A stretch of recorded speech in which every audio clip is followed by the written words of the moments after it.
செங்கல்பட்டு பாதுகாப்பு இல்லத்திலிருந்து 12 சிறார்கள் தப்பியோடினார்கள். இந்நிலையில தப்பியோடிய 6 சிறார்களை கோவையில் வைத்து தனிப்படை போலீசார் கைது செய்திருக்கிறார்கள். நேற்று ஒருவர் கைதான நிலையில தற்போது கோவையில 6 பேர் கைதாகி இருக்கிறார்கள்.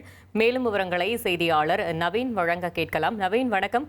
கைது செய்யப்பட்டவர்களிடம் மேற்கொள்ளப்பட்ட விசாரணையில என்ன தகவல் கிடைத்திருக்கிறது? வணக்கம்.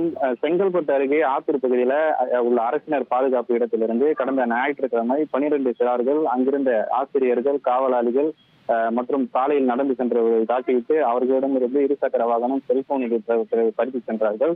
இந்த சம்பவம் தொடர்பாக செங்கல்பட்டு டிஎஸ்பி தலைமையில 5 தனிப்படைகள் அமைத்து சென்னை, கோவை மற்றும் ஆந்திரா உள்ளிட்ட பகுதிகளில் தனிப்படை போலீசார் தீவிர தேடுதல் வேட்டையில ஈடுபட்டிருக்கிறார்கள்.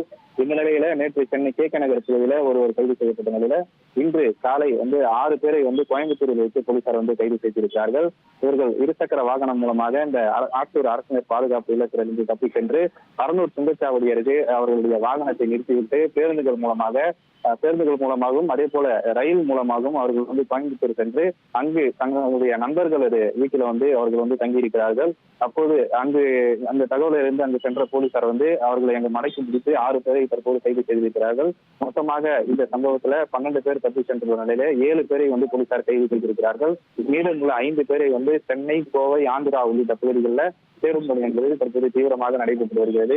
இந்த கோவையில் கைது செய்யப்பட்ட 6 பேரையும் செங்கல்பட்டு காவல் நிலையம் அழைத்து வருவதற்கான பணிகள் தற்போது மேற்கொள்ளப்பட்டு வருகிறது. தகவல்களுக்கு நன்றி நவீன். இனி செல்லும் இடமெல்லாம் செய்தி. தந்தை டிவியின் வாட்ஸ்அப் சேனலை ஃபாலோ பண்ணினா செல்ல இருக்கும் இடமெல்லாம் செய்தி. இதோ QR கோட் இப்பவே ஸ்கேன் பண்ணுங்க, ஃபாலோ பண்ணுங்க.